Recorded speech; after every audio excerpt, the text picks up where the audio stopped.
Hello and welcome to Around the Minor League. This is the 2026 Chicago White Sox season preview for their team. We're going to go first through the teams and then go through the top 10 list that Eli and I have created for the Chicago White Sox. This is a team that is desperate for some help at the major league level, and they've shown that with the signing of, I can't remember his name. Didn't he come from the KBO or the Japanese league? He's doing the research. I can hear him typing right now. My bad. No, you're good. But, I mean, this is a team that also has 5 prospects in the top 100s on the top 100 list. While Eli's doing the research, I'm going to go ahead and lead us off with the teams. The first team, the single A team, is the Kannapolis Cannonballers, which is I'll be honest with you, Chicago might have the best all-around logos. They're just all unique and special to the areas in which these teams are located in.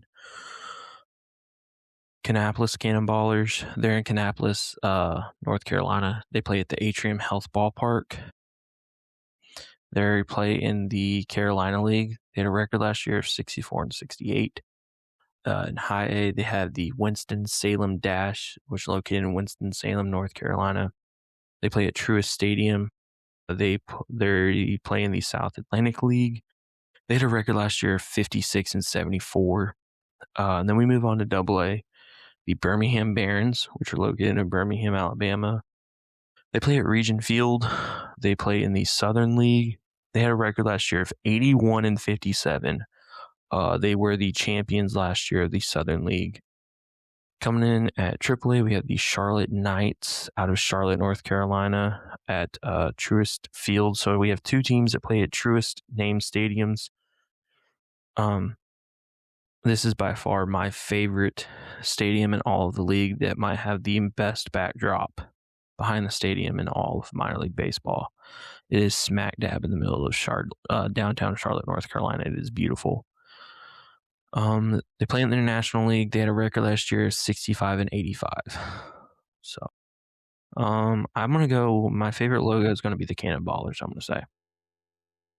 I gotta agree with that.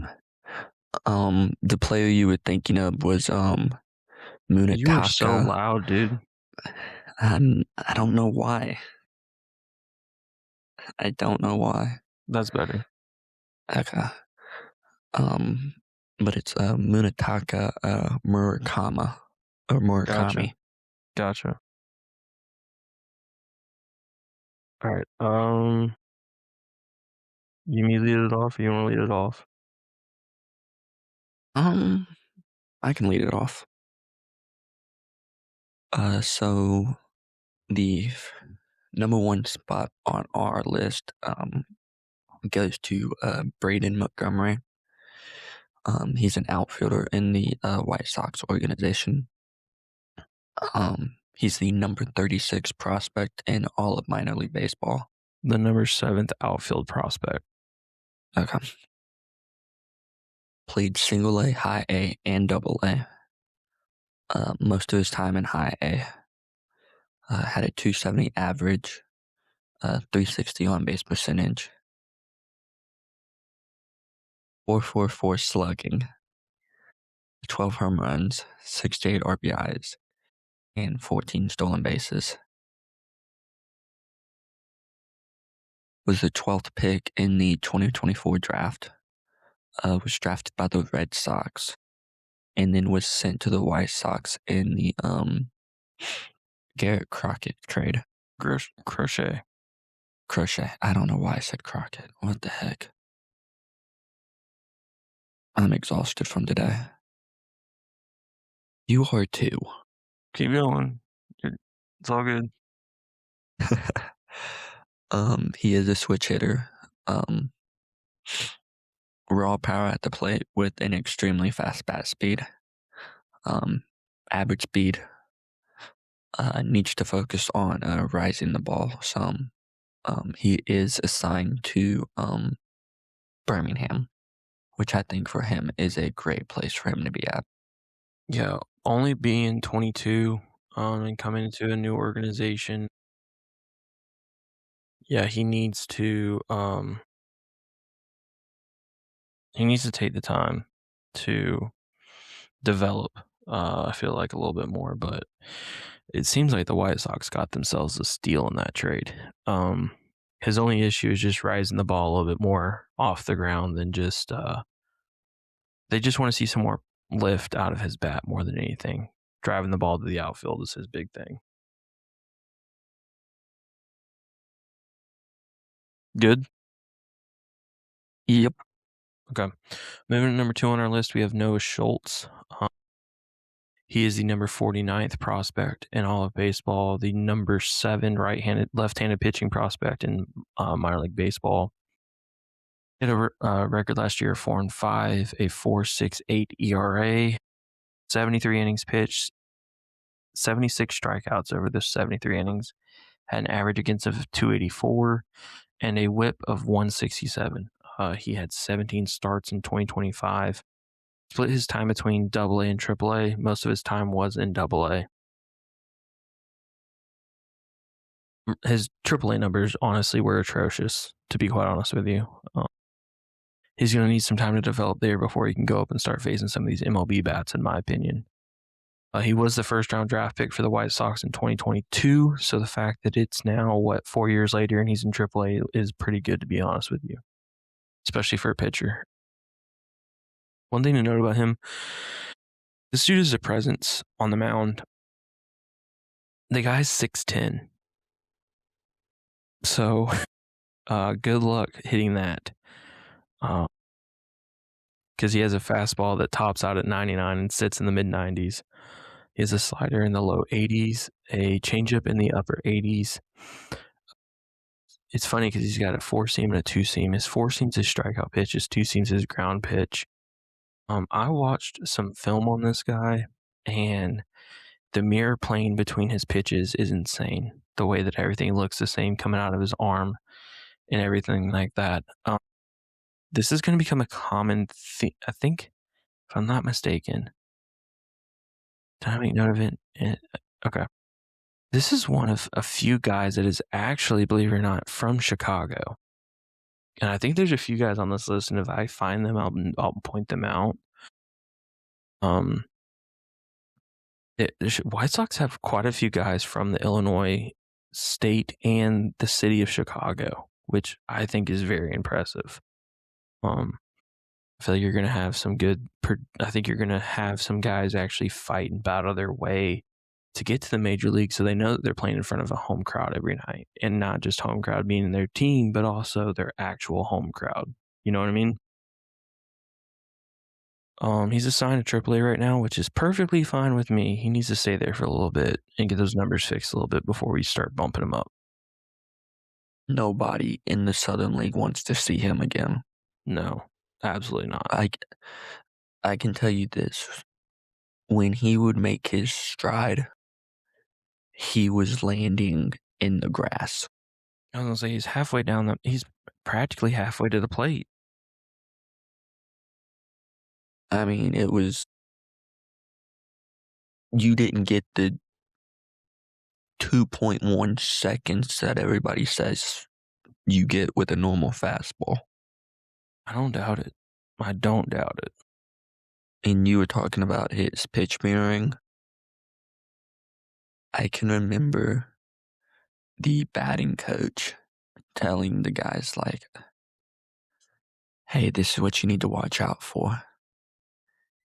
And the first batter going out, coming back and going, you said I needed to watch for a fastball. That's a slider. And he's like, wait, what? So the pitch mirroring is real, folks. Yes. Number 3 on our list is Caleb Bonemer. He's a shortstop third baseman. He is the number 61 prospect in all of minor league. Sorry. Had a 281 average, a 401 on base percentage, 473 slugging, 12 home runs, 64 RBIs, and 29 stolen bases. He's a second-round draft pick from 2024. Can crush a fastball. What's his age? Because you said he has youth on his side. He's only 20. Dang. Yeah, definitely has youth on his side. Struggles to off speed. Struggles a bit out of the box, but has good top speed. I think that's the thing. I think the thing for him is not so much as it is like when he hits that top speed, the dude's solid. It's just getting to that top speed. Yeah. Yeah. He definitely needs to make a move to third, especially with the prospect that the White Sox have within the organization. If he wants to make it to the show, he definitely needs to make that change. For sure.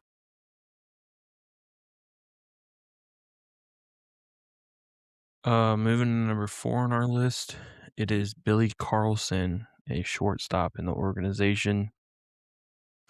The number 73 prospect in all of baseball right now. He is the 2025 first-round draft pick for the Chicago White Sox.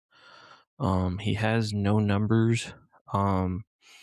He was a high schooler drafted out of California. Okay, now I'm going to give you this.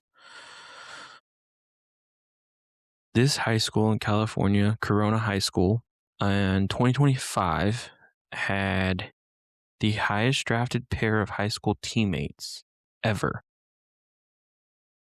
They had a right-handed pitcher, Seth Hernandez, who was drafted number 6 to the Pirates, and Carlson fell into number 10 to the White Sox. Not only that, but the Brewers signed somebody from that team too. He is great defensively at shortstop. The focus this year is working on his swing to move it to a shorter swing than he had in high school. But like most shortstops, if the position playing and the bat does not work out, he can always fall back on his 97-mile-an-hour fastball. 97 in high school. Say that again. 97.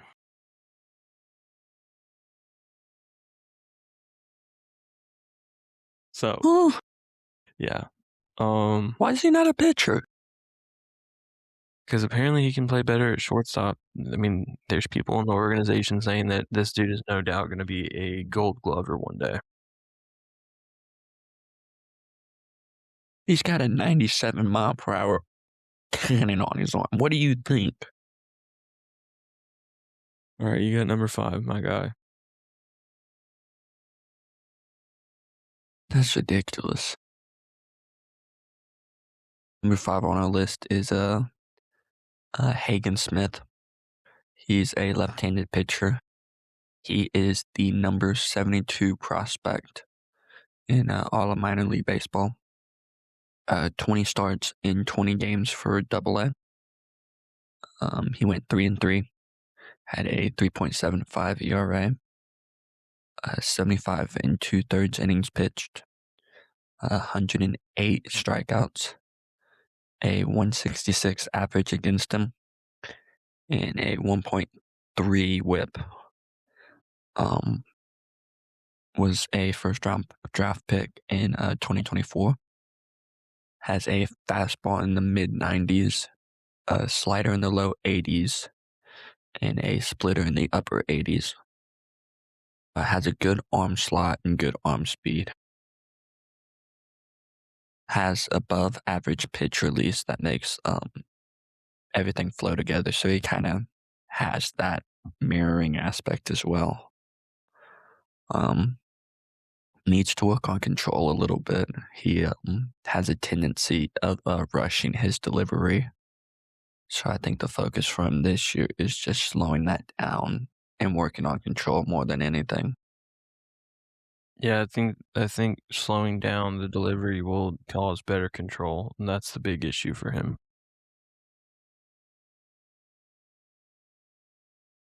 Anything else? Nope. Okay, we move to number 6. Tanner McDougal. Um, Dugal. I'm gonna say McDougal. Um, he had a 3-5 record last year. Right, he's a right-handed pitcher. Sorry, with a 3-5 record. He has a 3.26 ERA. He had 113 innings pitched. Had 136 strikeouts. A 247 average against him and a WHIP of 1.33. He started in 28 starts last year between high A and double A. Most of his starts came in double A. Fastball is upper 90s. He did peak last year at 101. Curveball is upper 70s to low 80s. Sliders in the upper 80s and changeups in the upper 80s. Dude has a fastball that gets on you quick, and as a right-hander, to either side of the plate can get up on the hands pretty quick. I think his issue, though, is needing to work on that changeup a little bit, as well as locating some pitches. 2025 was a very good season for him. Number 7 on our list is Sam Antonacci. You're gonna have to help me. Is it Antonacci? Antonacci. I'm out of it this episode.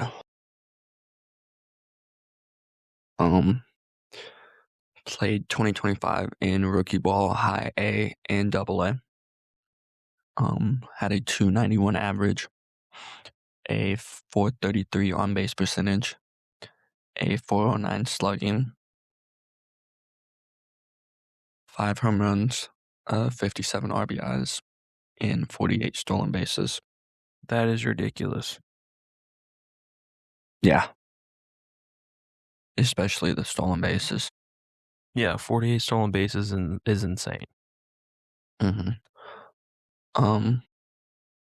Takes professional ABs, has good contact. Definitely a contact hitter. For sure. The only downside with him is he can become very loose with his own swing, within his own swing. So kind of becomes really lackadaisical. More than anything, he just lets his arm extend a little bit too much over the zone. Yeah. So I think the focus with him is just going to be keeping that swing tight and all that. Maybe work on generating not a ton of power, but just a little. Yeah. Sorry. Moving to number 8 on our list is Christian Opor. He's a left-handed pitcher. He had a record last year of 4-8, a 3.08 ERA. He pitched in 87 and 2/3 innings. He did have 116 strikeouts over that time. He had an average of a 199, a WHIP of 1.19. He had 22 starts between single A and high A. Most of his starts came in high A, though.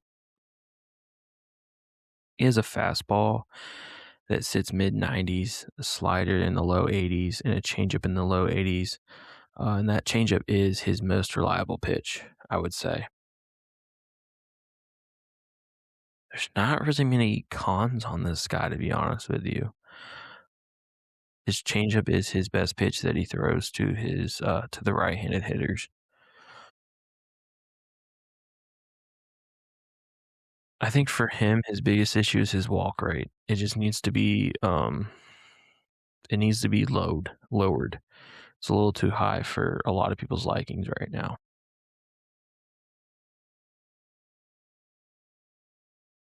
Number 9 on our list is I'm gonna butcher this last time. Jaden Foskey. I know I butchered that. I like that. He's an outfielder. I'm guessing a high schooler. Let me double check. Yeah, he is. Okay, so he's he's another Chicago kid, believe it or not. Okay, I love the fact that they're doing that. Okay, I'm gonna give you. Okay, we're on the topic of White Sox. Okay. Mm. Who do you think one of his coaches was on his high school team? Think of Chicago White Sox legends. He's an outfielder. Think first base for coach. First base. Ooh. What year? Let me just tell you. Yeah.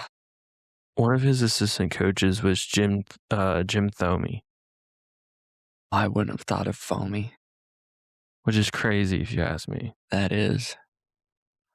Has a very disciplined approach at the plate.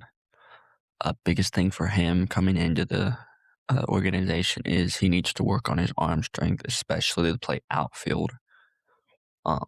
Even in the minors. So I think those are the two big things with him. Yeah. Moving on to William Bergolla Jr., a shortstop and second base in their organization. His father, William Sr., did play Major League Baseball as well.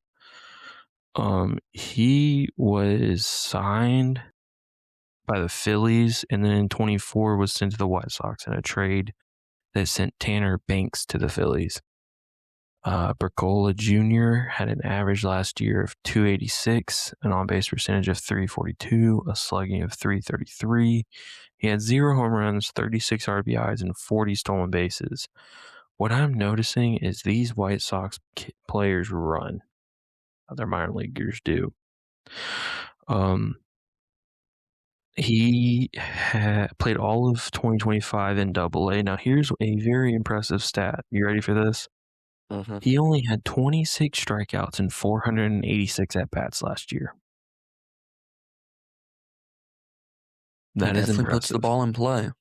That is impressive. He is almost exclusively, and it shows with his home run numbers, a contact hitter over everything.